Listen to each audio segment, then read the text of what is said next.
Prosharp Bauer Advantedge or Advantedge. You see what they've done there. This is Prosharp stroke Bauer's brand new home skate sharpener. Now, since Bauer acquired Prosharp, we knew this was something that was going to be coming. Their home unit that they had from when it was just Prosharp was lacking into, you know, if you compared it against a Sparks machine. That's something that's pretty obvious to see. But since Prosharp was acquired by Bauer, we've been sat back wondering what's going to happen. Now, there's been little leaks and stuff like that that surfaced on the internet, but we finally have one. And before we jump into anything, I'm just saying this is a first impressions video. The full review and, of course, inevitably VS against Sparks will come a little bit later, because this video is being filmed prior to this machine being launched, being announced, which means there's a couple of features that we don't have access to just yet. For example, the app, that's not available in the UK or in Europe at the moment, so we have to wait until that's around before we can do a real in-depth VS. And of course, just the general information of how to set the machine up that's available online. It'd be nice to see how easy those guides are to follow. That's definitely something that should be included in a review. So that's not available yet. So first impressions, I'm going to be kind of touching on some things I think Bauer have done really well, and giving credit where credit needs to be given, and highlighting on some things that I think are definitely concerns that you should factor in when you're looking at this machine. So we'll get into all of that. And as always, guys, if you like these videos, please make sure you subscribe to the channel. A bunch of you that watch our videos and keep coming back aren't subscribed. It doesn't seem like it's a big deal, but please take a couple of seconds to hit that subscribe button and turn notifications on so you're notified when we drop new videos, because it helps the channel to grow. And as the channel grows, we get access before launch to stuff like this, so we can give you the information that you need so you can go out and make the best purchasing decisions with your hockey equipment and your hockey gear. Now, the first thing I've got to start on is appearance. 10 out of 10. This thing looks like something out of Star Trek. How it feels and how it is to work, we'll come on to that later on. But in terms of its appearance, I can't fault it. It looks futuristic, it looks expensive, and I feel like they've really done a good job on the way it looks. But it's no secret, we know Bauer's very good at doing that. Now, when we look at the price, it's $949.99, so $950 US. For reference, the Sparks without beam is $849.99, again, US dollars. So just that for perspective. Let me know what you think about the price. Do you think it's fair? Do you think it's justified? Now, I think a really important factor with these machines, because they're going to be used by lots of different people. Some people that have extensive knowledge in hockey and sharpening skates, and some people that don't know anything at all. Ease of setup needs to be something that makes a lot of sense. Now, just bear in mind what I said about not being able to access the app while we're filming this video, hence the first impressions. But setup is incredibly easy. If you skip the step that kind of talks about, you know, setting up the app and scan this QR code, we couldn't do that because the app's not ready for us in Europe over here yet, since it's not been announced and launched. But setup was really easy. It didn't take long to get to like the home screen, you could say, where all of the functionality of this device is. What grinding wheel is inside it. The display shows you a lot of useful information in terms of how many passes you have, and you adjust everything on the screen. Going through the settings, the icons, it's pretty self-explanatory. You don't have to kind of struggle to figure out how it works. I read the instruction manual, but I don't feel like you need to do that to get the machine set up. Now, that leads really nicely onto ease of use. I actually filmed a video that I'm gonna roll through where I had my camera operator and friend Ricky, who's not a hockey player, but you guys have seen him on the channel messing around on the ice before, but he is definitely not a hockey player by any means. He's never used a skate sharpener before. I had him kind of use both of the machines to give his feedback on what it was like, and also like change the rings over on both machines to see what it was like. So that's either a clip I'll roll right now, or I'll put it at the end of the video, or I might even link it down below in case you don't want to watch that, because it'll make the video much, much longer.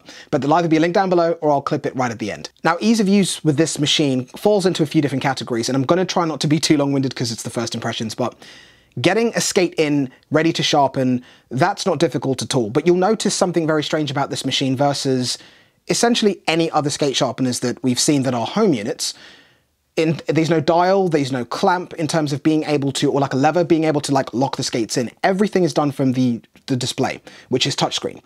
Now, that's great and it's futuristic, and I do like that, and it does make it quite easy, but it's these little things that you have to bear in mind, that you have to like hold the skate in place and then clamp the skate, wait for the clamp to engage and hold onto the boot, then you can let it go. Now, you can just pop it in there and let it flop, and then when you press the clamp button and the clamp engages and locks the blade in, the boot becomes erect. Probably a poor choice of words, but you see what I mean. That is okay, but I personally, I think I've just gotten used to it. I'd prefer a clamp, because there are instances that I've noticed that are a bit weird. Like, for example, if you need to do something inside the machine and you open the door, and then you're like, oh, the skate's in the way. You can't just take the skate out. There's no handle, there's no clamp. You have to close the door, wait for the screen to go from the warning that the door is open to the home screen, then click unclamp, wait for the clamp to disengage the skate, then you can lift the skate out, then you have to not just open the door, you have to then press the button to then release the door and wait for the door to open again. These sort of things make the ease of use a little bit long-winded. It just seems like a little bit long in the tooth than it actually needs to be. Having a handle and a manual door, I feel, would just make more sense. But that's me. When you're sharpening high volumes of skates, I think that's where that really comes into play. But the initial usage of the machine is incredibly simple, and I think anyone would be able to just crack on using the touchscreen display and figure out what they need to do to be able to get the skate sharpener going. Now, as part of ease of use, there's another area that I think is critical, and that's doing basic things like calibrating the machine, which we will come to because that is a completely separate section, and that's something that definitely cannot go overlooked even in the first impressions. When we look at the ease of use in terms of removing the rings and putting different rings in the machine, again, you have to bear in mind the steps. You can't just open the door, you have to press the button, wait for the door to open, make sure there's no skate in there, or you have to close the door again. You catch my drift. But undoing the nut that holds the grinding ring in place when there's no grinding ring in there is actually incredibly difficult to do. And I've got the hands of a 12-year-old girl. Like, I am not like a large dude by any means. As me and Tommy are always saying in our stick videos, we're both fairly short.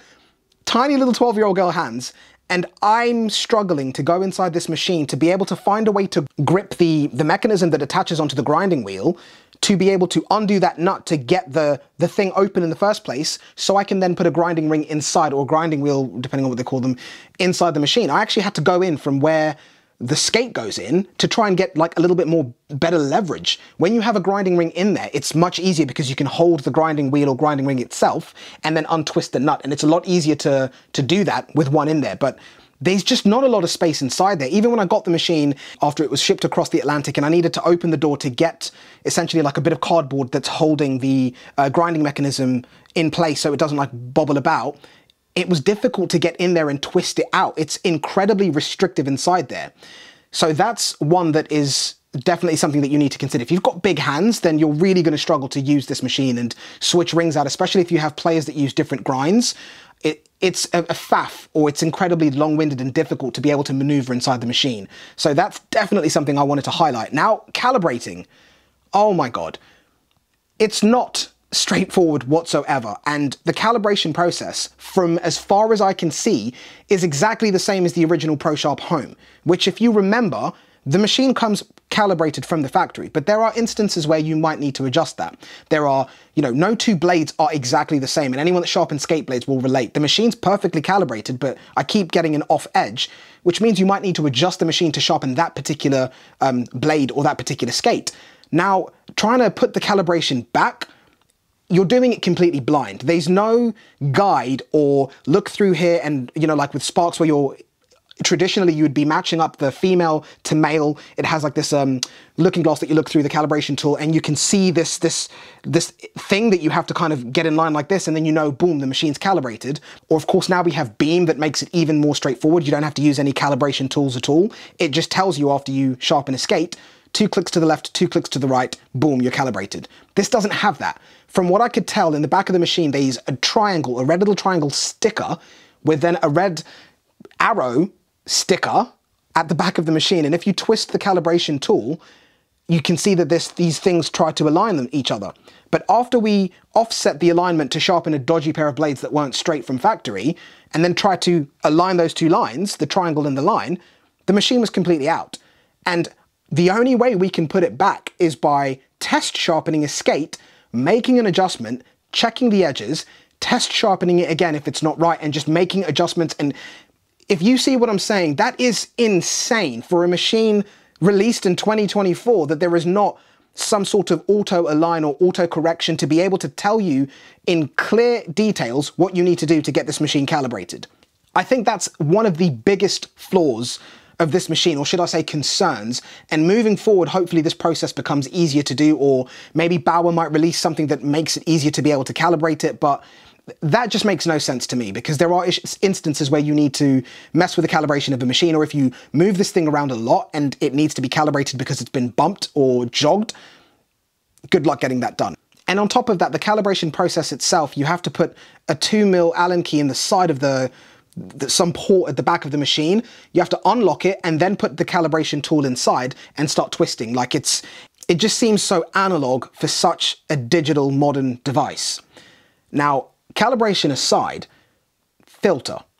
This machine has no dust management at all. There is no filter inside here keeping all of those metal shavings and dust fibers that are metal dust fibers inside the machine. I think, again, that's something that's definitely going to be a cause for concern. I have to say that the machine is sealed better than I expected. It has like a rubber, almost like a gasket at the top to try and maintain as much of that dust inside there. But even after sharpening skates a couple times, you can see dust particles, metal dust particles all over the top of the machine. Whatever surface it's on, there will be some kind of like spewing out the sides of the machine, which happens to any skate sharpener. But when you have one that has a dust management system and a filter inside, it contains a hell of a lot of more of those shavings inside it. I think that's potentially one of the biggest flaws and biggest concerns with this machine. It's not something I'd feel comfortable operating around my kids in a kitchen or in my house. I'd rather it sits in a garage or at a rink somewhere, but that's just me. But the no filter and no dust management in terms of something sucking it in and keeping it inside the machine, I think that is a huge, huge concern. But let me know what you think in the comments about that. I'm curious as to why Bauer did that. I would have rather the machine be slightly bigger, but have the features that are necessary. It does have a port on the side for you to be able to plug a vacuum in to suck all of that dust fiber out or to keep it contained inside there. So while you're sharpening a skate, you have the Hoover on, you have it plugged in over here, and it sucks all of that material out.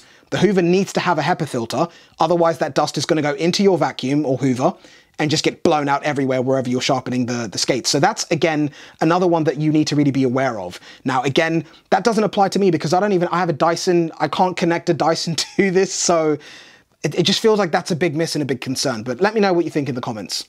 Now, from there, a big one is going to be the quality of the sharpen itself. What's that like? That's definitely going to be key.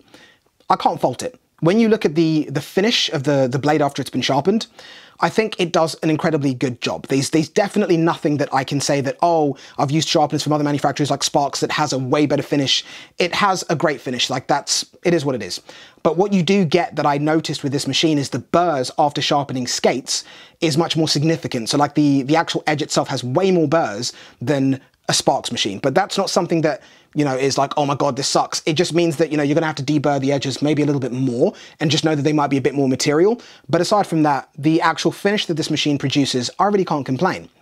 Now, one thing that is very strange about this machine is that it comes auto aligned from the factory. And then it has the ability to auto height adjust. So it kind of does this thing when you try to sharpen a blade where it goes back and forth and kind of like automatically sets its height, but there is no way to manually set the height. Some players don't want the blade to be sharpened too far up the toe or the heel, and others might want it to be sharpened more around the toe and the heel.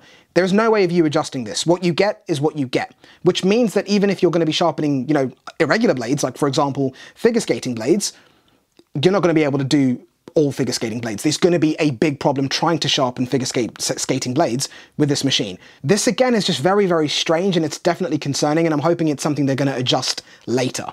And then when we look at the rings themselves, this caught me off guard. With the rings themselves, there's no 16th. So if you like 7/16, like that's just not an option. If you like flat bottom V, that's also not an option, which I think is just strange. I'm hoping this is something that's going to be corrected later on. But as a first impression, those are the things that I'm like, that's detrimental.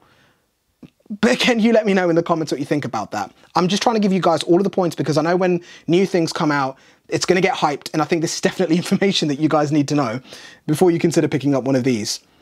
Now, last point's definitely going to be portability. This is a little bit bigger than the regular Sparks with the plastic base. If you compare it to the Sparks with a metal base with a glass door, the sizing is comparable. Maybe this is like sticks out a little bit more, but the sizing is definitely comparable. But when you have the Sparks with the plastic base, it's significantly lighter. The Sparks is much lighter and much smaller. In terms of the weight, there's not a great deal of difference between the two. The Sparks definitely is lighter and smaller, which makes it more portable. Now, that's not saying you can't move this around, because you can, but it is definitely on the larger side. I would expect it to be a bit smaller if it's going to be advertised as something that's portable. This does feel like perhaps it's something that you would prefer to just sit at home somewhere in the garage rather than moving it around to games or to, you know, events outside of your country if you're traveling to different cities. But you let me know. You can see the size reference here with me over here. Let me know what you think about the size of this, if you think it's portable. But yeah, I'll let you guys decide on that one.